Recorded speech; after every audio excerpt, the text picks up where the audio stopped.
glad to see you, sir. Thank you, Brother Siddiqui. I'm really happy to see you as well. Yeah, we just completed this phase in terms of the summit aspect, and we made it very clear that this is just the beginning around the work. And so we said, well, looks like it's time for the minister. So everybody's looking forward to that, sir. So we turn the stage over to you. Well, thank you very much, Brother Siddiqui. I enjoyed every minute. I visited every cadre. I heard at least 10 to 15 minutes of each of them, and I was deeply moved and impressed. But before I say anything, I want to say Bismillahir Rahmanir Rahim. In the name of Allah, the Beneficent, the Merciful, I bear witness to the oneness of God and to the oneness of his people and to the oneness of the human family. I greet all of you, my beloved brothers and sisters, with the greeting words of peace. Assalamu alaikum. To Brother Siddiqui, Bob Law, and Brother J, Dr. J. Winbush, and all of the wonderful presenters, I am so inspired by what I saw and by what I heard. Dr. Faye Williams and all of you that presented.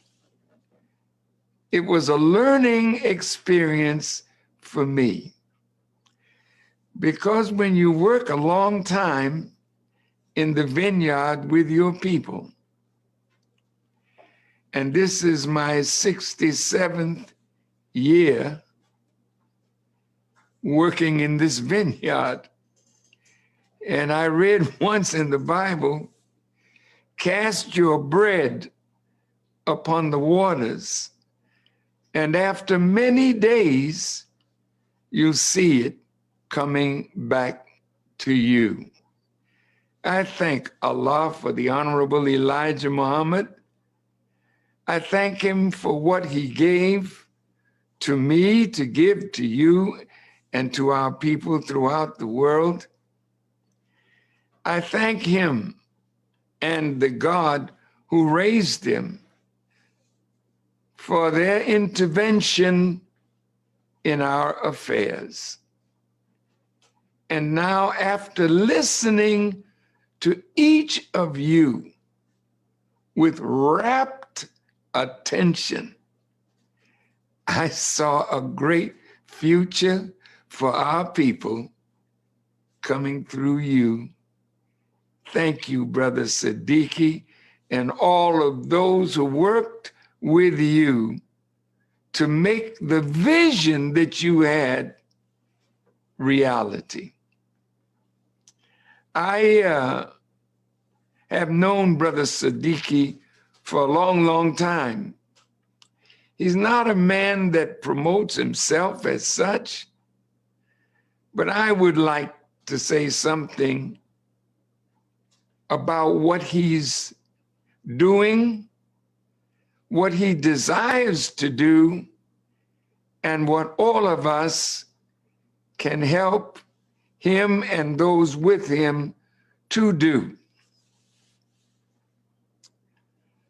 Oh, back in the 80s, I believe it was, I had just come back from overseas, and I knew that as a people, we were struggling, and I knew that we needed to pull our people together like we are today, organizational leaders, our critical thinkers, and sit down to talk about the problems that we face and develop solutions for those problems.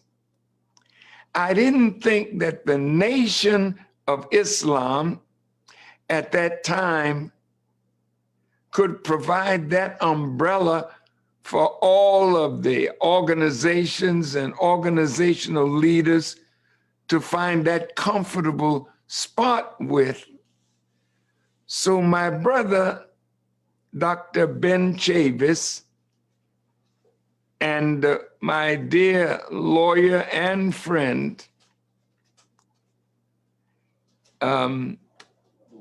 Lou Myers, had become the two principals of the NAACP. And since I was nurtured by reading the writings of W.E.B. Du Bois in the Crisis magazine that my mother nurtured me with, I felt that the NAACP could be and should be the one to call our leaders and organizations together. And I broached the subject to Reverend Dr. Ben Chavis and Lou Myers, and I asked them would they do it. And they did it, and the NAACP hosted Black organizations, Black leaders, Black historians, Black thinkers, and we met in Baltimore, Maryland.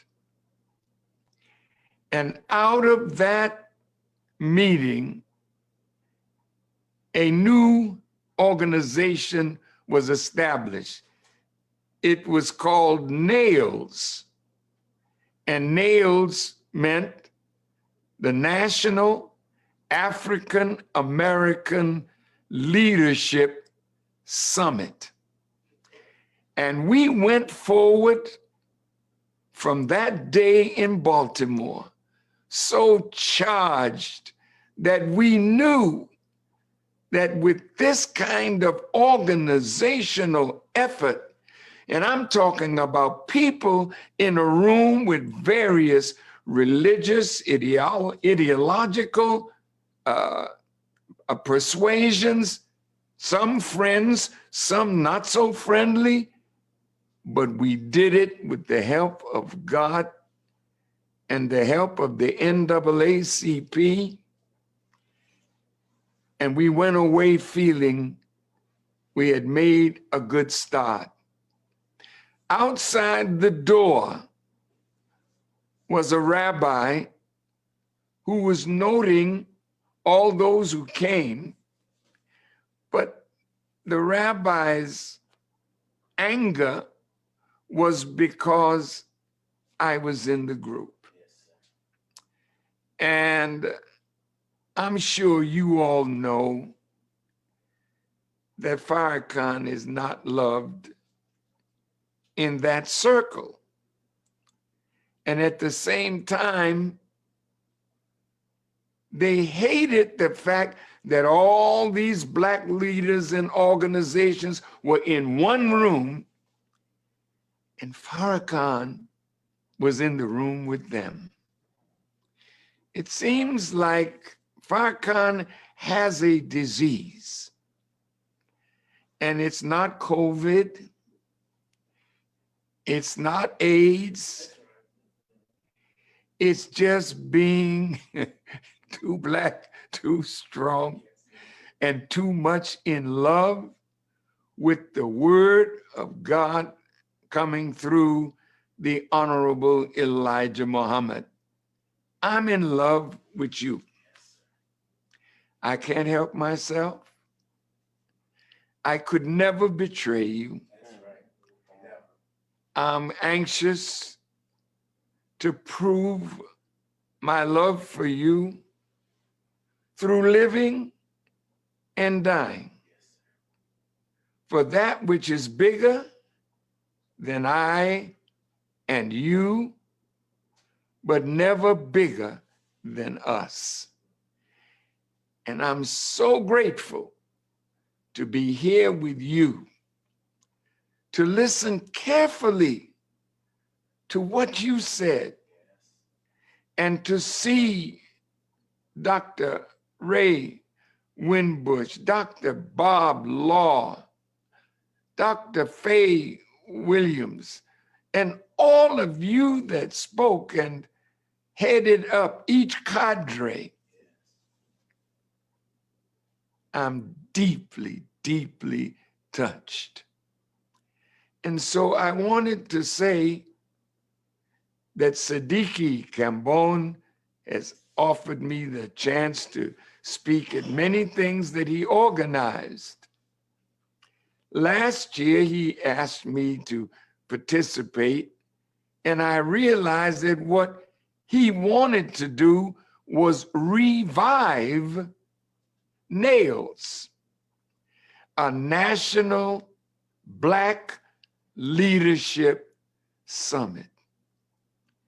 And as I learned from each one of you that spoke, all the beautiful ideas that gushed forth from your lips and your hearts and your minds, I know that we have arrived at a certain point in our development now that we can become the greatest gift to our people and the biggest threat to the enemy who hates to see our rise. He can't help himself. The Honorable Elijah Muhammad taught me that a rising force pulls apart and destroys a falling force. And since this world is falling and we are rising, we are the force that's helping them to break apart. I won't go into that because that's not my talk today. But it is you and I and we coming into a level of consciousness that causes us to rise. We're influencing our babies, we're influencing art, we're influencing culture, we're influencing science and technology. We are upsetting a world. And that's what disturbs me now, because the enemy sees in his fall and our rise that the end of white supremacy and its power over people of color is come to an end. And so what is his mind? What is he thinking? Over our beautiful planet, he has ruled 9/10 of it, and the other 10th doesn't know that he got them too. He's mastered religion. You can say you're a Christian, but he runs that. You can say you're a Jew, he runs that. You can say you're a Muslim, he runs that. You can say whatever you want to say, but he runs it all to our detriment. And as long as we gave the energy of our talent, the energy of our being to his world, he thrived. But today, what I heard from you, no, you want to give that energy to your beautiful Black self. When I heard my sister talk about how somebody just took them in the house and showed them how to sew and showed them how to knit, and others, you don't need your enemy, you need God and yourself, and we need each other. So now we are in danger. We've been in danger for a long time. When I first became a Muslim follower of the Honorable Elijah Muhammad in 1955 and came into Mosque number 7 under the tutelage of Brother Malcolm, there was a book out then called We Charge Genocide. And Brother Malcolm had us to read that book. Brother Malcolm had us to read J.A. Rogers, 100 Amazing Facts about the Negro, from Superman to Man. And he had us reading economic books. He had us thinking on another level. And anytime we begin thinking and learning to love ourselves, the end of his world is nigh. So when Nails got started, and I think the rabbi's name was Rabbi Saperstein, who was outside watching us. After the third time we met, we began to feel the effect of money on Black organizations, the effect of their philanthropy. When they feel threatened, then they will threaten us. Farrakhan shouldn't be in that meeting. Sorry. He's a hater. He's an anti-Semite. He's anti-gay. He's, oh my God, Farrakhan is anti-everything. Well, now if you want to meet, if you want your meeting to survive, we got to have money to support our organizations. You don't know this, but Brother Akbar, my wonderful friend and longtime associate and helper, we were together in Libya with Brother Muammar Gaddafi.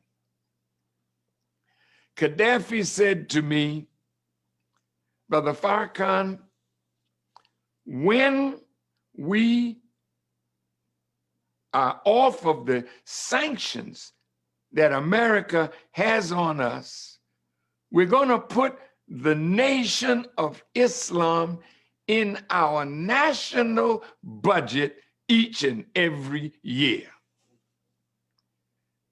That's great news, because Gaddafi gave a lot of money to the Palestinians and to other organizations, but now he was going to give it to the Nation of Islam.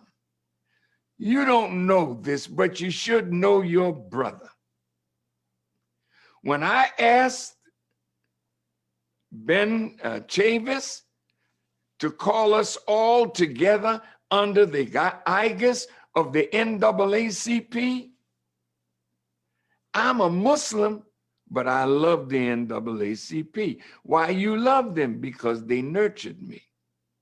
Why do you love Black organizations? Because every one of us has something to offer the struggle. You can't say that you got it all or I got it all, but together we have it all. And until we think for the whole and not for a few of us getting this or that, we'll be the loser. So Elijah Muhammad said to me, think for the whole, speak for the whole. And so they took Gaddafi off of the sanctions, and he turned over all his weapons of mass destruction to Bush. And Brother Akbar will tell you, I wrote a beautiful letter that we carried to Gaddafi.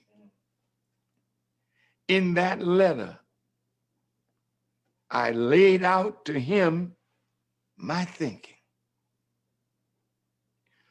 I know that the NAACP could be more powerful than it is if it didn't depend on outside forces to give money. So when you were talking today about economics and how we have to sacrifice, nobody gives the nation nothing but our people. I'm free to go anywhere in the world because I'm supported by the Nation of Islam. Yeah. I have helped every Black organization that has ever asked me for money, asked me for help. I've sent others all over the world to conferences.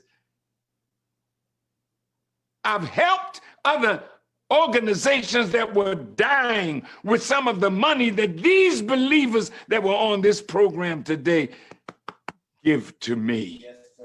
Because I don't see the nation as this little group of people. We are the nation. And the only thing that we are missing is the unity of the whole of us, for all of us, and as a catalyst for the whole Black nation all over the earth to rise when we rise. So Akbar, he may be listening, I don't know, but we went to Libya. Gaddafi was out from under the sanctions. And I said to my brother, I reminded him of his promise. And sometimes when you remind people when they made a promise, but I didn't know another promise was made because Bush would not let him off the hook until he declared he will not give to aid the Nation of Islam. He was a helper to Elijah Muhammad. He was a helper to Louis Farrakhan. Elijah Muhammad borrowed $4 million and bought the mosque in Chicago and paid him back at $75,000 a month. I borrowed $5 million to go into personal care products for the nation. I put it in a Black bank.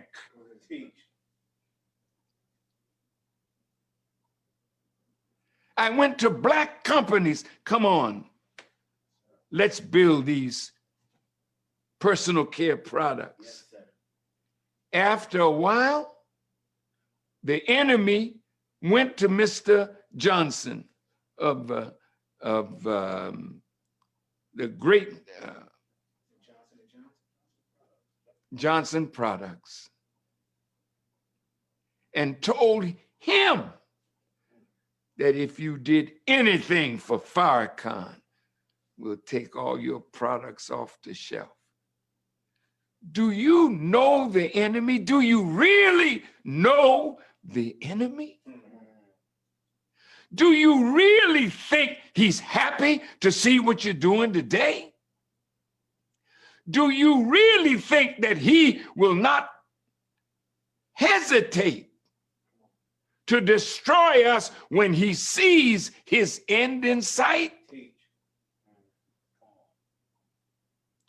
So my concern today is not the beautiful thinking. My concern today is, do you really know your enemy?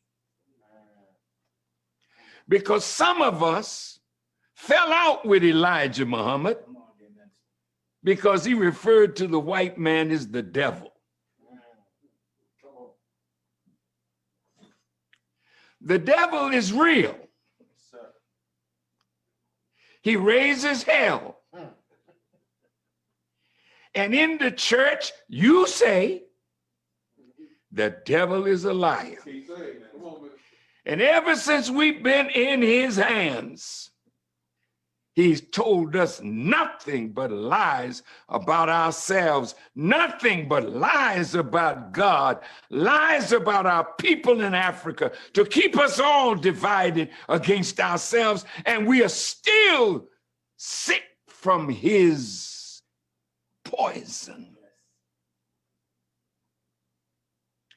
But we're cleaning it up. Before Elijah Muhammad left, he gave us a subject. How strong is the foundation? Can we survive? All that we did today, all that we heard today says we're on the move. We are rising. One day, Elijah Muhammad called me on the telephone. I used to broadcast, Bob Law knows this very well, my beautiful big brother. I was so popular in New York, this is the truth, because we had a broadcast every Sunday from the temple number 7. And there was the minister blazing. Well, I got it from a blazer that went before me. Did you know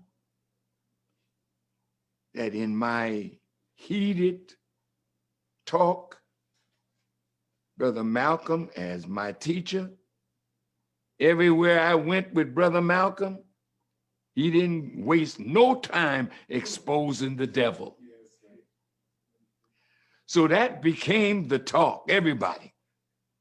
Malcolm X, he whooped the white man coming and going, and you know it, because he affected practically everyone in this circle.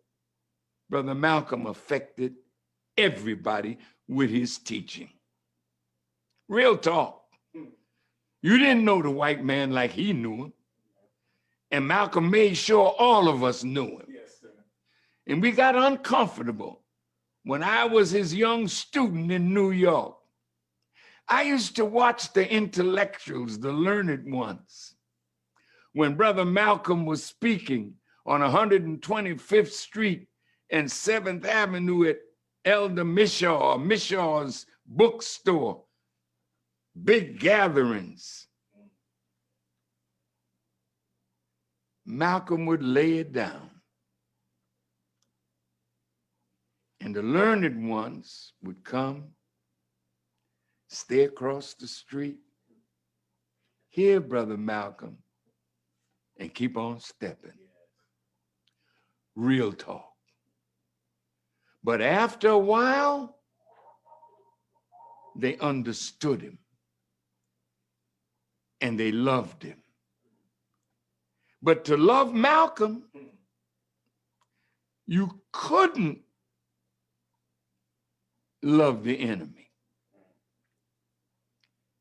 Once you came under his teaching, we respect the enemy, but love, no. Love was for you. Love was for us who learned to hate each other from his teaching to us. But now we're wide awake. Did you know Elijah Muhammad called me one day? He said, brother, I don't want you to use that term devil anymore.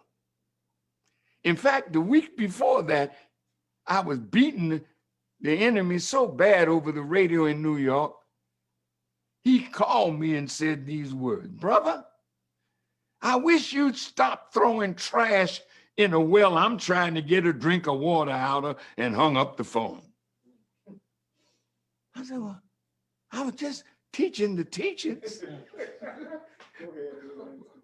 What's the trash? See, trash is something, the residue. You've eaten the best part of it, but the trash is the covering, the packaging, and You can't eat the packaging, so you throw it away.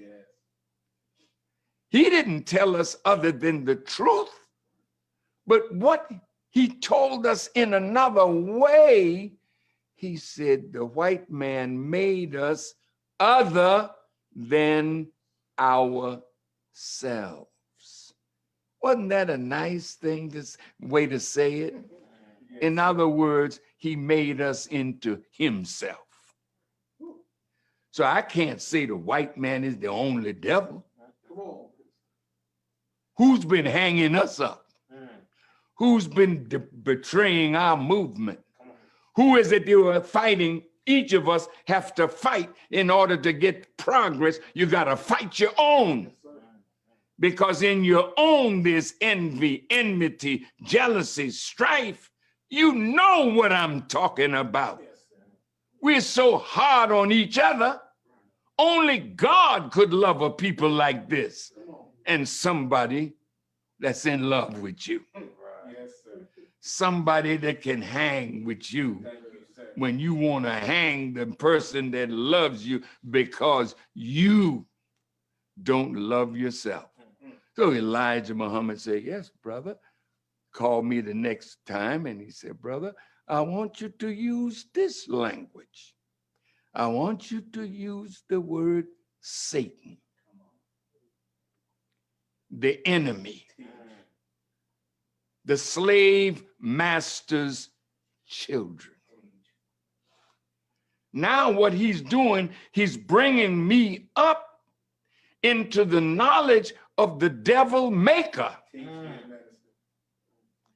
Satan is not just a wicked person. He's so wicked that his wickedness spreads from him to others. Now I'll come right back to you. I'm not going to stay long. We're in a survival mode today, brothers and sisters, because all the plans that we have to do good for ourselves and our people, if we don't survive, we can't do it. And we live now in the valley of the shadow of death. And what I met when I first came in the nation, we charge genocide. Yes, sir. They want to kill an entire people because we are the next inheritors of rulership over the planet. He already knows this. He knows our future, but he don't intend for us to see that future. He's upset because we are rising. Oh, look how much we gave to the Democratic Party. We've always given them our best shot, but we never got what we deserved. And Mr. Joe Biden has wanted to be president since he first entered Congress. His desire was to be president. He tried a few times and lost. He was giving it up until Charlottesville, Virginia, and the Nazis and the haters of Jews came out and somebody got run over with a car and he decided he'd get back in the race. And when he got back in the race, people laughed. Laughed because he was too old. Laughed because he's the oldest man to ever become president of the United States. But when he went to South Carolina our brother, the great brother who helped him take his campaign up out of the doldrums. You know who I'm talking about. Congressman Clyburn. And from that day, his campaign kept going up, up, up, up, up. And now, our people wanted Mr. Trump out of there. I have never seen Black people talk about a white president like our people talked about Mr. Trump. I heard my beautiful sister, Maxine Waters, at the funeral of Dick Gregory, that thing over there, called him a thing. And the man, when he became president, our brother from Georgia, the one who just passed away recently, John Lewis, didn't even recognize him. Said he's illegitimate, right? Yes, sir. Do you remember that? Teach. Y'all remember that? Teach. Come on. You can check it out. He wasn't legitimate. And then Busta Rhymes came out at a rap with a gun. Was it Busta? Snoop. Snoop shot the gun at him, and Busta called him the Orange Man.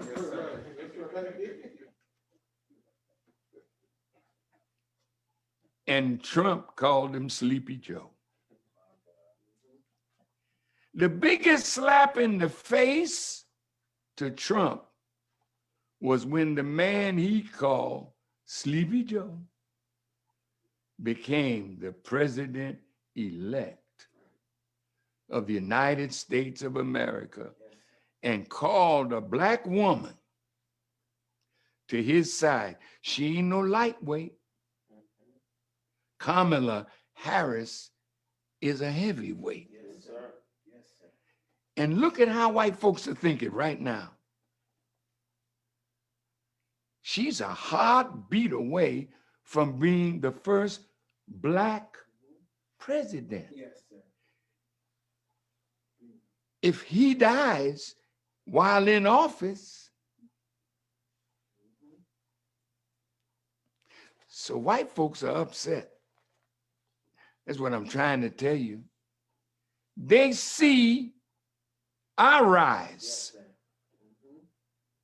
and we are witnessing their fall.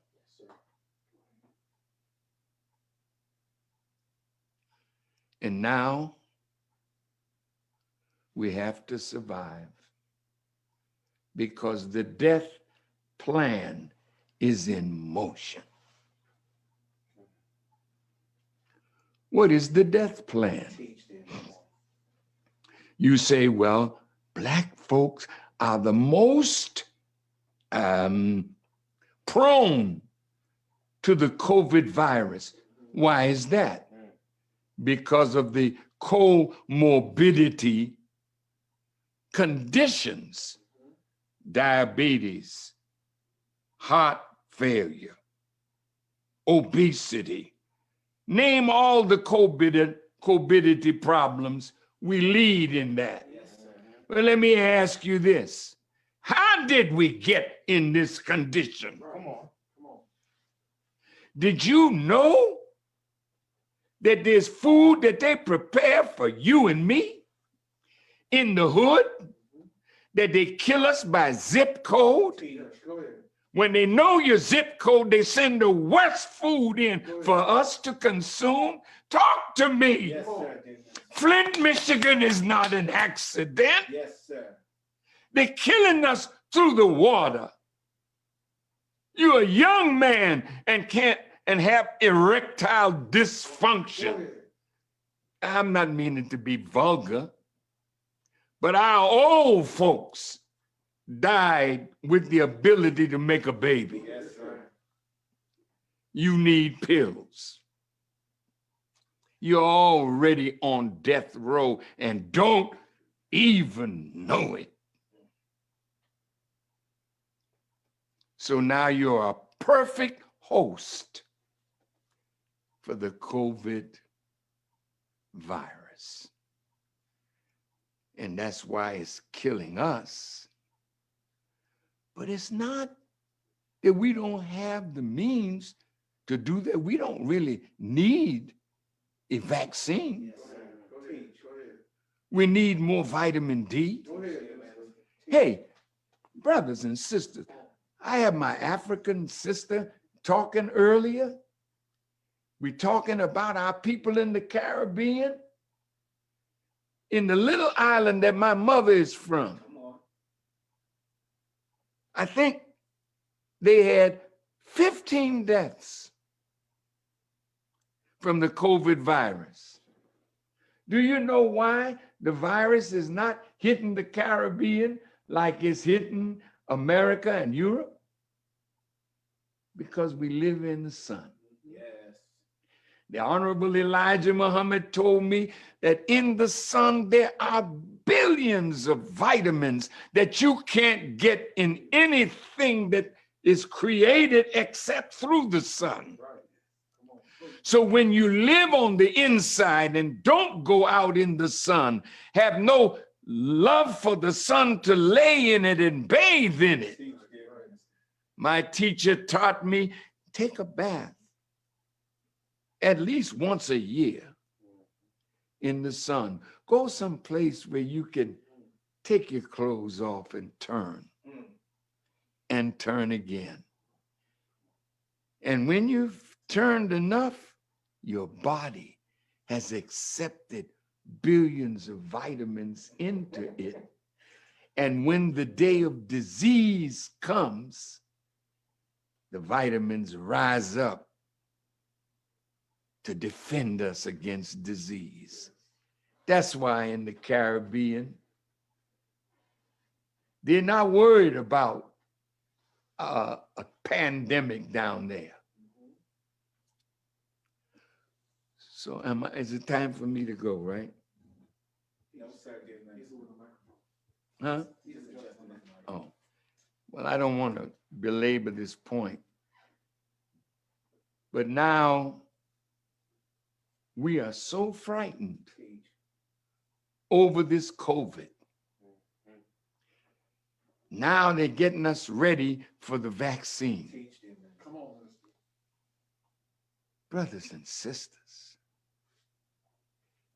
do you believe that Satan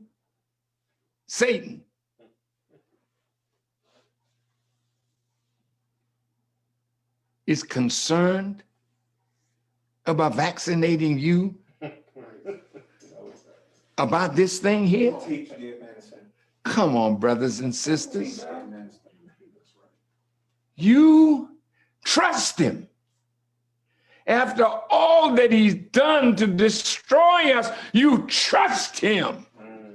And your trust is sickening because you love your enemy and you hate yourself and your friend. How could you allow him to stick a needle into you saying he's helping you? Teach, dear minister. Teach. Well, we have black people that are in the trials. They're in this part and that part, and they're telling us it's okay.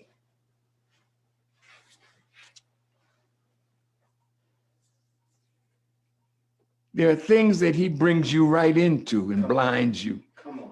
at the same time because he lets you see what he wants you to see. Yes, sir. And he lets you know what he wants you to know. And he keeps you blind to the thing that he doesn't want you to know because he does not want you to warn your people against his plots. Yes, sir. Dear minister. Yes, sir. Come on. Do you know they took me down from YouTube I know y'all were talking about YouTube today.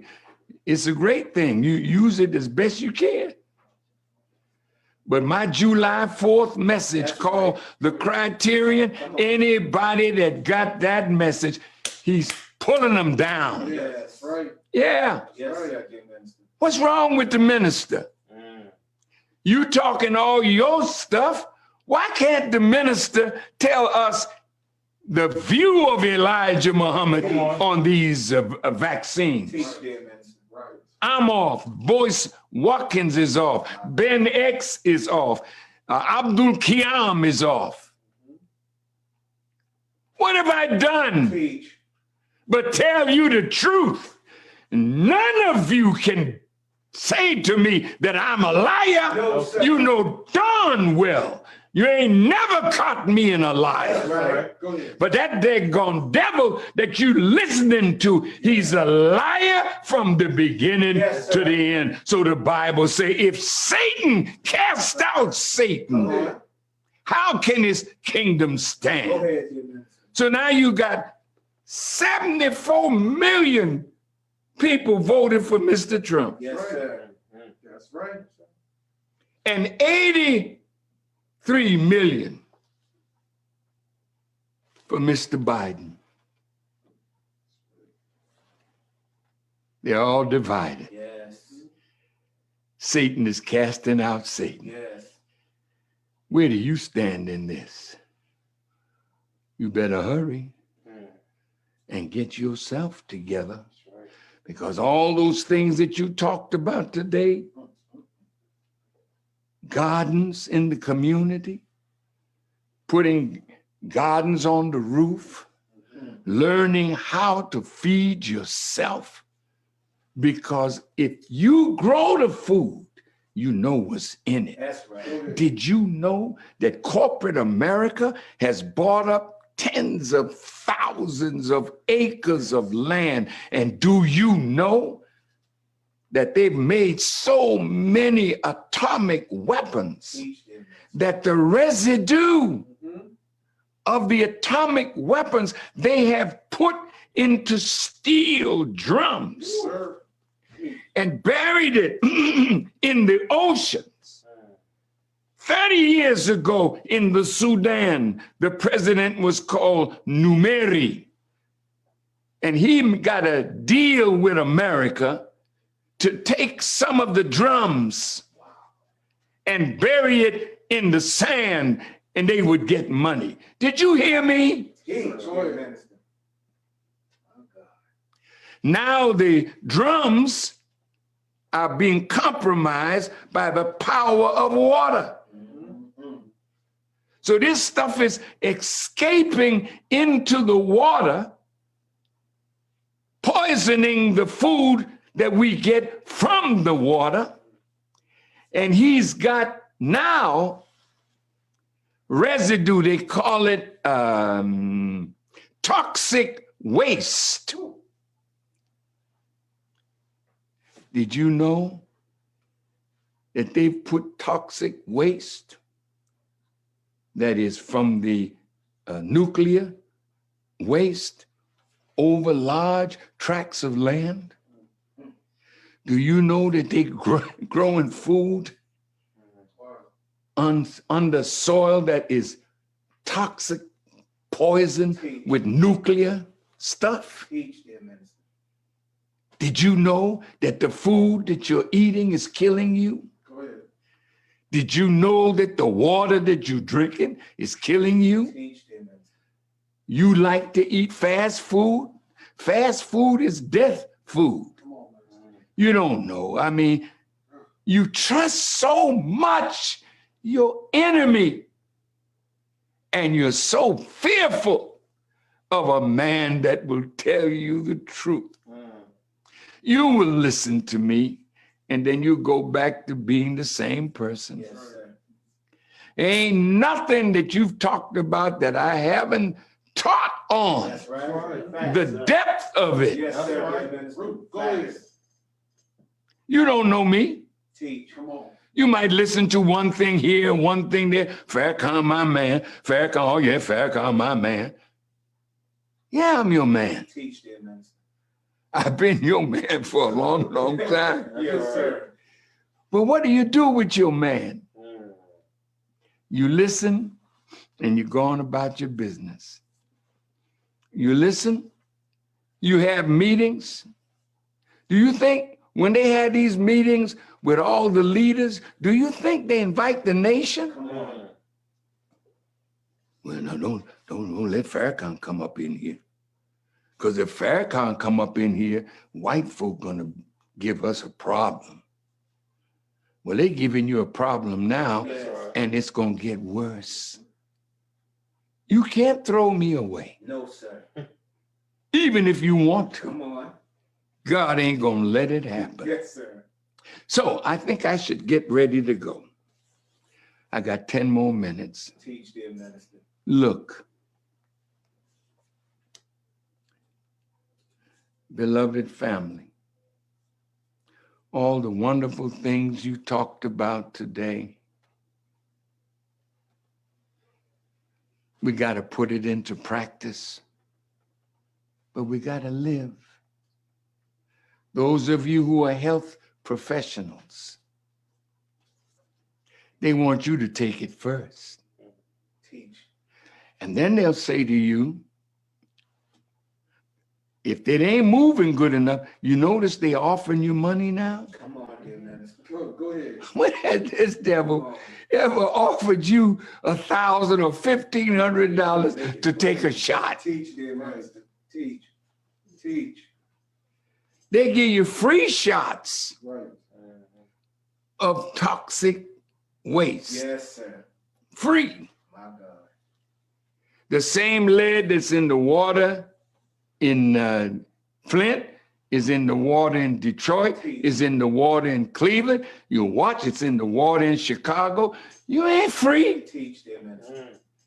You on a death watch. If you don't understand it, you're not going to be here to do all the wonderful things you talked about. I want you to live. I want you to live. God wants you to live. Teach. But if you refuse knowledge, if you love the enemy so much and are afraid of him, because he'll tell you, well, all right, if you don't take this vaccine, you can't work here. Right. Well, hell, that's all you had when they brought us here to work. But you got nothing for it. So now you got a little job.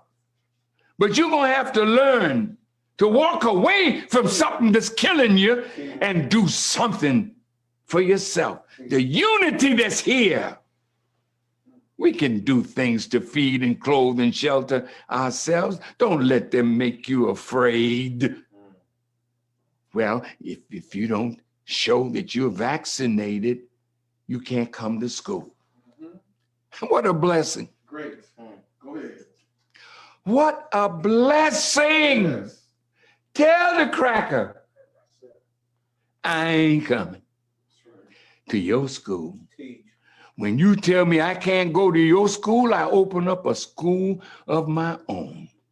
You got the knowledge.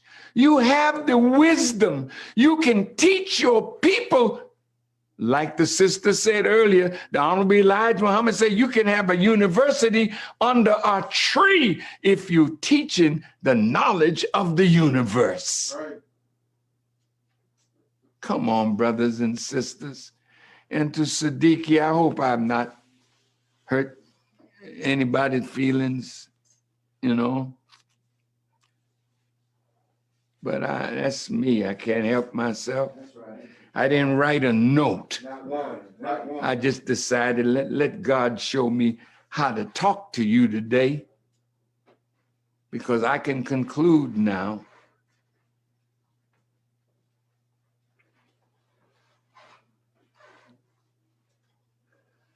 Mr. Joe Biden told you, because we backed him,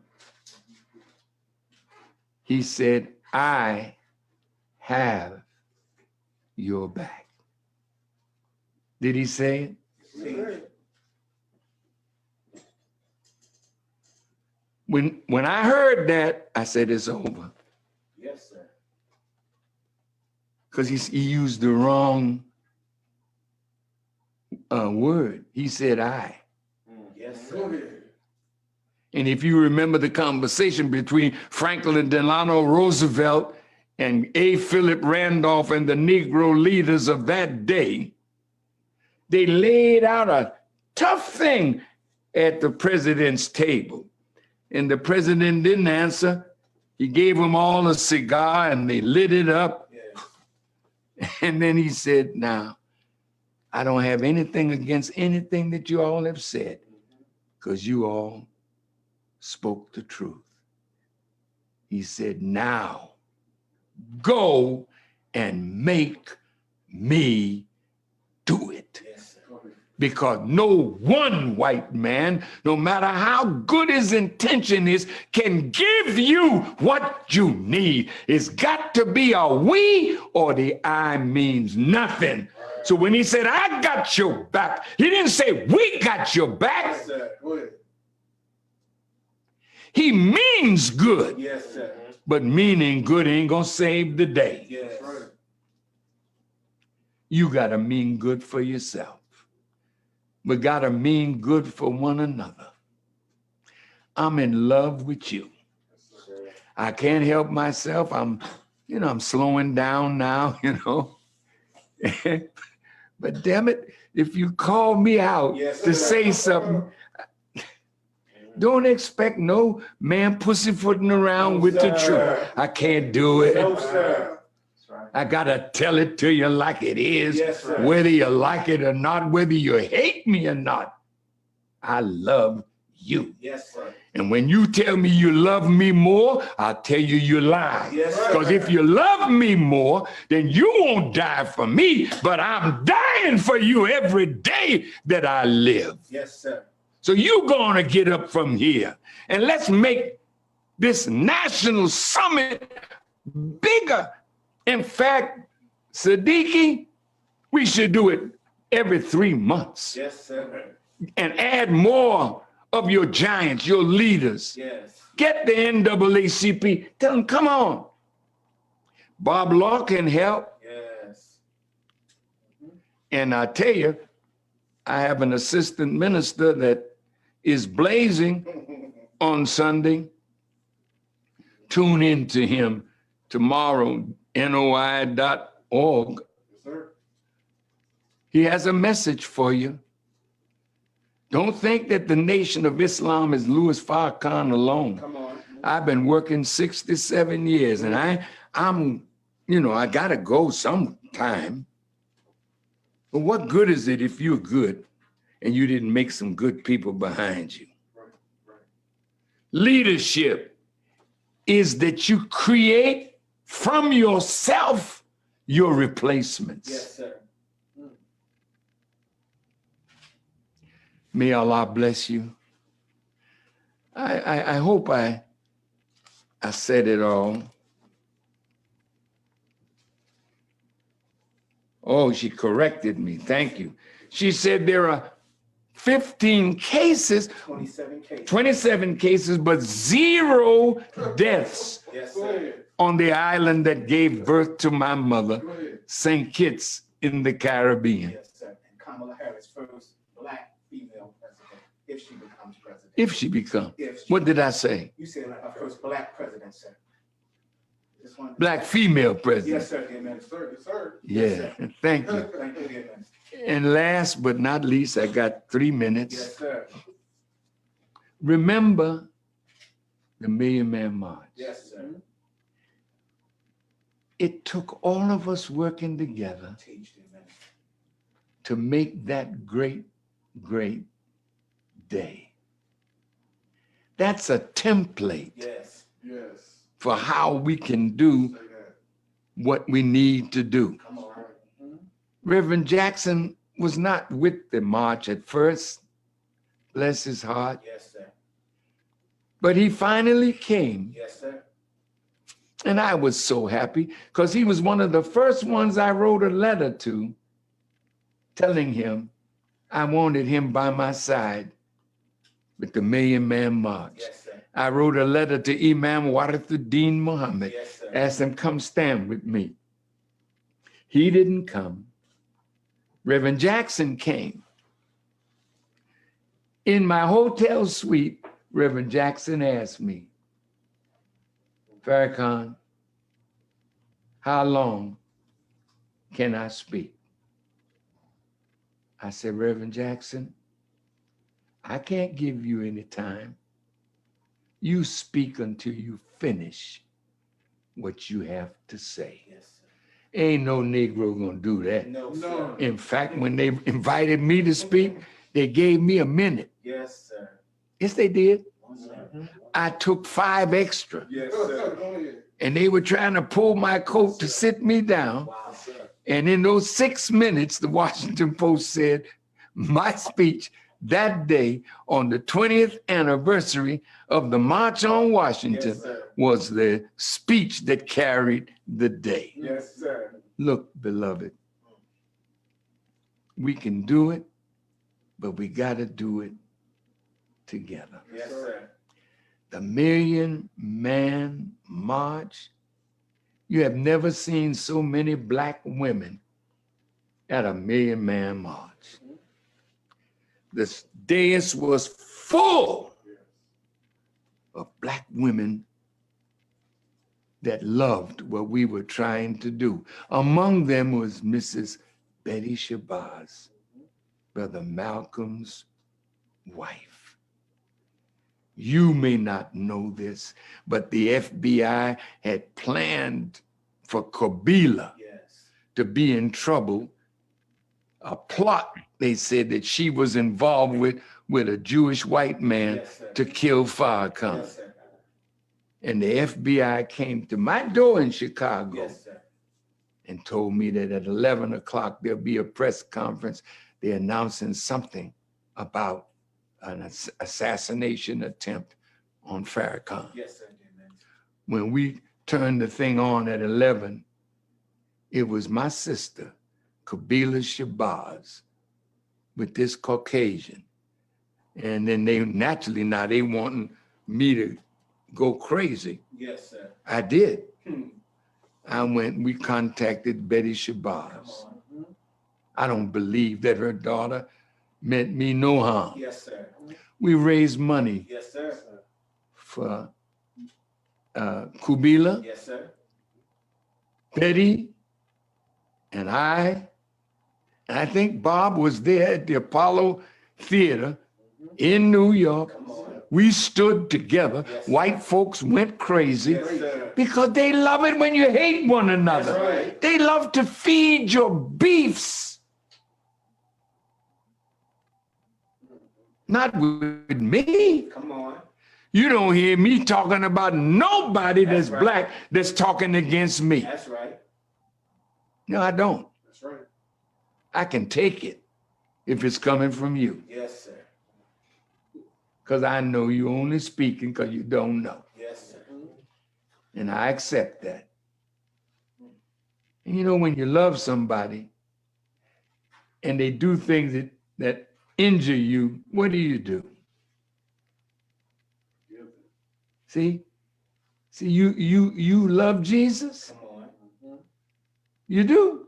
Come on, dear minister. I do too. Yes, sir. So I live Jesus. Yes, sir. Yes, you do. You hear me? What I Yes, say? sir. Yes, sir. When they hit me, you don't see me hitting them back. No, sir. I give you another cheek. Go ahead, baby. Yes, sir. Because in the end, I'm going to win you. That's right, sir. I'm going to get you for the sake of God and the truth. May God bless you, Siddiqui. May God bless all the presenters.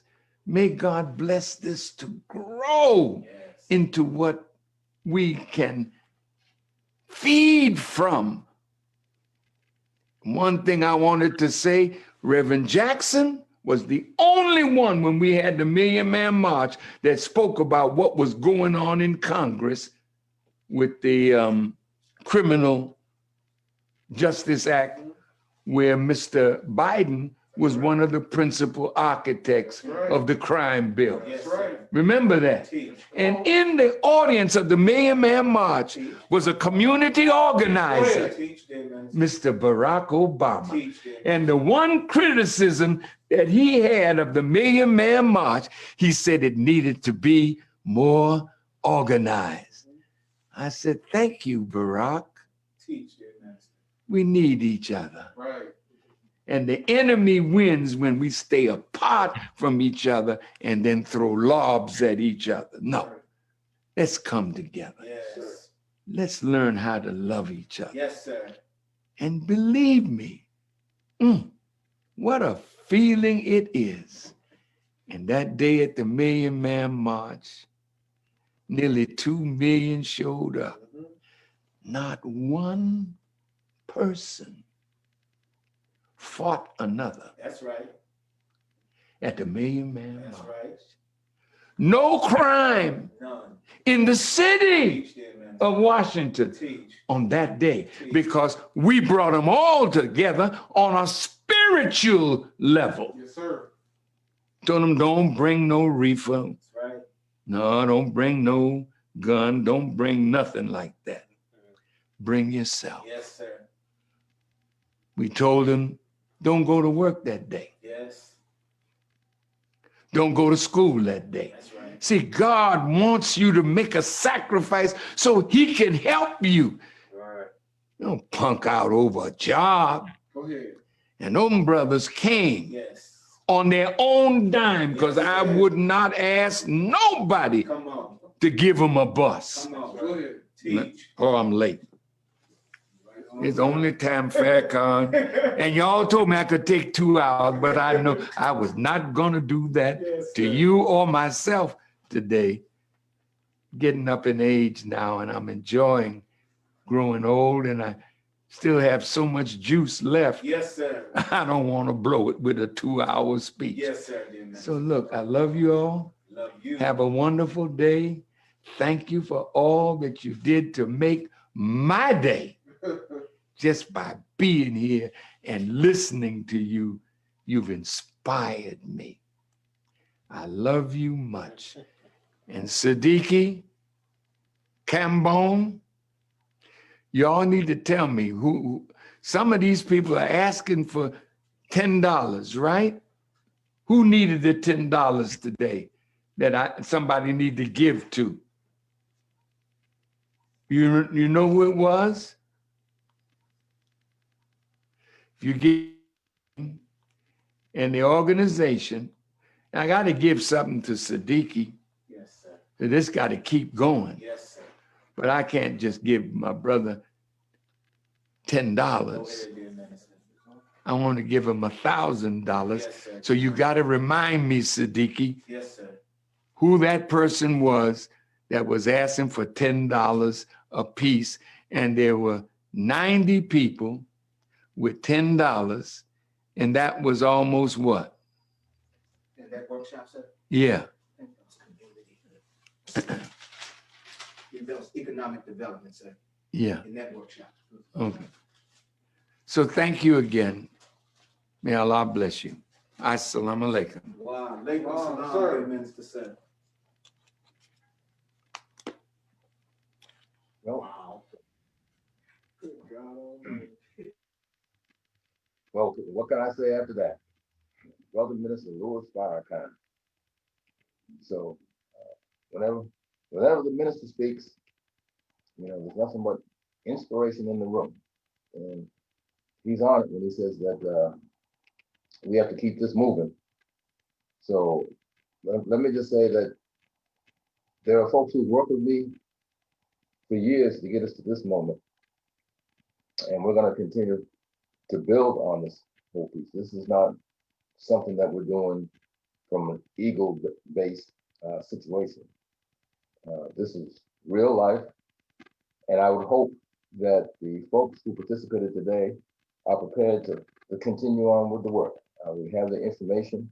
We're going to be making a call. Like I said before, we would hope that for folks all across the country who were involved, that you'll be inspired to say essentially that you want to sponsor a summit in your region. Like I said, we're going to have the blueprint that we're going to share nationwide, uh, with our mission being to have summits happen all across the country, and not just for show, but to see what we can do to work together to do the very things the minister's talking about, develop our own resources, and as we stated in terms of our theme, it's about what we're going to do for ourselves. So with that, you have our information. We have yours. We're going to be calling on the co-facilitators to come up with written documentation so that we can, as a steering committee, can come together and to put together the blueprint that we want to share nationwide as a guide for folks who want to join what we're doing here. So like I said before, I really appreciate the folks who have and continue to work with me on this. And, you know, as the minister said, we want this to be a we thing. We want folks from all across the country to get on board to do this work. So with that, we will bring this to a conclusion. And like I said before, this is the first step. And I told folks before that what we're building here, we want to have, I have grandchildren, but for folks who have children, we're looking to hand it off to your grandchildren and their children after that. So with that, have a good rest of your day, but understand the fact that this is just the beginning.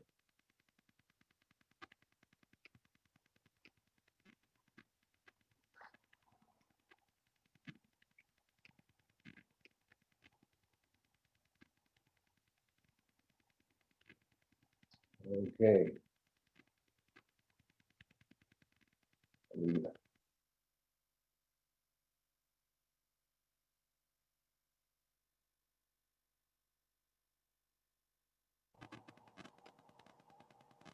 So we good, Michelle?